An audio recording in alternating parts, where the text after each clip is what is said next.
What's going on YouTube? Rob A here, and today we're going to be taking a look at Mega Bloks Assassin's Creed Gunboat Takeover. The set has 580 pieces and retails for about $50. And it is currently the largest set in the Assassin's Creed line of building sets. And as you can see, it's a neat little ship going on here. You can see you get 4 minifigures by the looks of things. Or micro action figures, I do apologize. And just some cool stuff. You got cloth sails, and I believe it's a cloth flag up here at the top as well. I believe it actually comes with 2 flags, and I'll show you that in just a moment. Lots of neat stuff going on here. I'm a little bummed out that it appears to not have actual cannons in the set. They do have just these little kind of fakey cannons, and we'll see how those are all put together momentarily once I built the set, but I mean, overall it looks like a pretty cool ship, and I'm anxious to get it put together. Let's check out the back here. Focus up, Mr. Camera. And as you can see, yes, it does come indeed with 2 different flags. So it's got superposable micro action figures. You got 4 of them. You got your Edward Kenway, the assassin, and you got these other just little pirate guys that are in your posse here. So very, very cool. You can also see on the back they have a little co-cell for a set that is not yet available. Looking really, really nice. That looks to be the Assassin's Creed 3 question mark, with all those little guys and stuff like that. But you can customize your assassin with the hood and all the bits and bobs and the wrist daggers and things like that. So very, very cool stuff. And it looks like it might even be, are those different wrist daggers, or are those the same? I'm not sure. It could be the same, just at a weird angle. I'm rambling on. I don't know. I'm just going to put this together, and we will check it out in just a moment. Alrighty guys, here we have the gunboat, and like we always do, we're going to take a look at the micro action figures first. And what better way than to start off with our assassin, Mr. Edward Kenway here. Not to be confused with Gordon Shumway, but here he is with his kind of blondish locks, as you can see going on there. He's got a cool vest and coat sort of thing going on, and like all the other Assassin's Creed figures, it is very very pliable, very flexible, so you can move your legs around and all that sort of thing. He's got his little sash, but it's kind of a little bit see-through. I don't know if you can kind of tell. Yeah, you can see it pretty well. You can see the white through it. So it's kind of a very thin, like rubbery material, but that's okay. To assassinize, not assassinate, but turn him into his assassin form, you want to just pop the hair off, and you get a little hood situation going on here. You just pop that right on. Grab yourself some of these little wrist blades that come with the set, and you very carefully just stick those right onto his wrists. He does come with 2 of those. He also gets a smattering of different weapons. You get a pistol and just a bunch of swords in various colors. Well, 2 colors, black and silver. So there you go. There's your assassin. You also get 3, I guess, boatmen. So this one, the only one that's named is Edward here. But these guys, you can make up your own names. Like this guy can be, I don't know, Chester Hatfellow. Chester Hatfellow. There you go. Very nice. He's also got the vest. It's like hard plastic for the vest, but nothing underneath, so he's just wearing that like straight up. Hello. And of course you can take the hat off and give him the hair if you so desire. Whatever makes you happy. I think I'll stick with the hat though. Looks pretty fetching. And we'll just put him off to the side. Next up we have Jonathan Tanhands.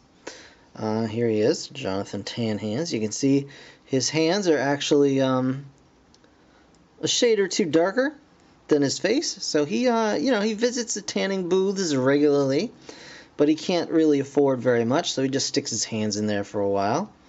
He's like, as long as my hands look good, that's all that matters.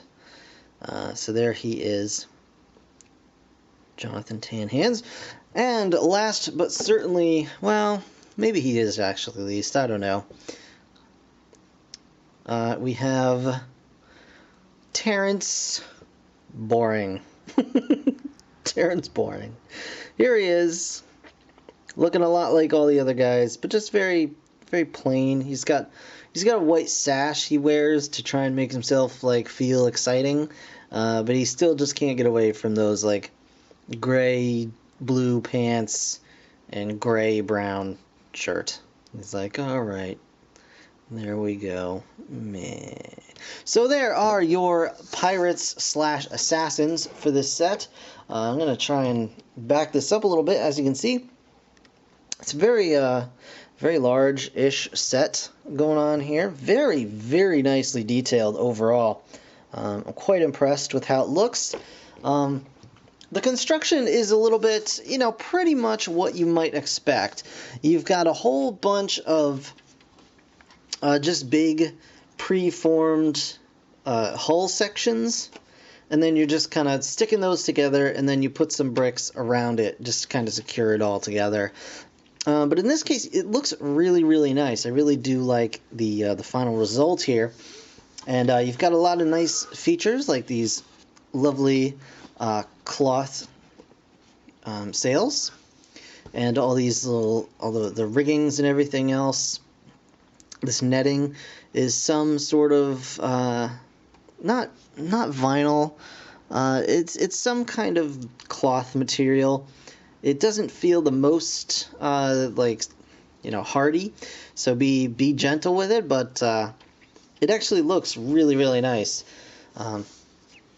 And of course you get a ton of string for the use of the ropes and all this other sort of stuff, which I kind of messed up here because my fingers are just too big and old and arthritic to really to do proper tying on something this small. So I tied this off way too short. You're supposed to wrap this one around and then grab this end and tie it off here as well, just to, I guess, kind of secure the bow, I guess, whatever you want to call this part.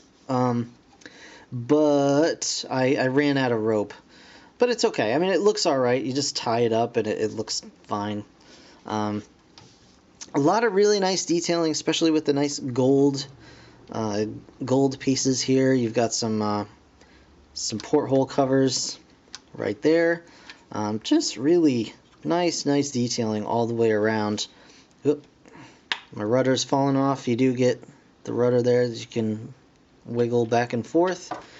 You got some lamps here. You've got, I think this is a telescope. I don't think it's meant to be a cannon. I think this is a telescope. So you got small cannons, I believe, up front here, which yeah, I guess this is the gun part of the gunboat. It would have been nicer if this were a little bit bigger, because I know this is based on a a Spanish gunboat, of course, and the size is decent, but I know they were a little bit larger than this. But it is a building set after all. They have to adhere to some kind of size to make the cost of more effective. In the back, I'll lift this up. You can see a very nice steering wheel here. It's got a little gold trim on it, and that spins freely. There's really no interior to speak of on the ship, it's okay. I mean, I would have loved to see, they have these little grates and everything all over, and inside it is hollow. It would have been nice to have just an opening or something you could, hide a guy in there or whatever. That would have been cool. You got some barrels up here to, store your swords and whatnot. Over here on the back, there are barrels. Again, I had to tie mine upside down Just because if you tie the right side up, they tend to like split. You know, they don't like kind of hang naturally. They'll hang like kind of crazy positions. So that was a little bit weird. Also, I do have a couple little problems with this set, and I'll show you those real quick. I did get some wonky, messed up studs here. As you can see, this looks like this whole side was like shaved somehow. So that's kind of annoying. My my sails, which are falling apart. Let's plug that back on. One of these pieces was this piece here is supposed to be one of these tan ones. I had to end up taking this from another set, but the piece that I got for this was malformed, and you couldn't actually like stick anything in it. It started stressing and was going to break if I tried to actually put anything into it. So I had to just kind of grab a piece from another set. So that's a bummer. Mega Bloks has come a long way, but they still have a little bit to go, in my opinion, as far as quality control for all the pieces. But you really can't argue with the results. They do produce a really nice looking set. And up here, in addition to all the nice cloth sails and stuff, you can also see a really nice cloth flag here, which I can pop off to show you guys. So here it is. You get one of these guys, a nice assassin pirate flag.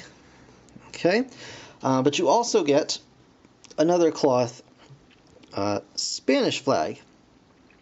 Really cool. So you can stick that, you have that on to start with, and I'll just like loosely stick it on there. So have that on to start, and then once the ship is overtaken or what have you, you go ahead and replace it with your assassin's flag. And if you just wanted to kind of display this as a historical piece, you could of course leave the Spanish flag on there and would look just fine.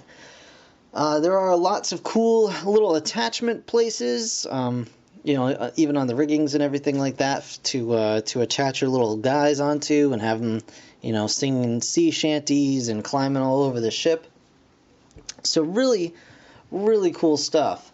Overall, I think it's a really nice set. For the price, it's not bad at all. For the size, of course, it's a really beautiful display piece.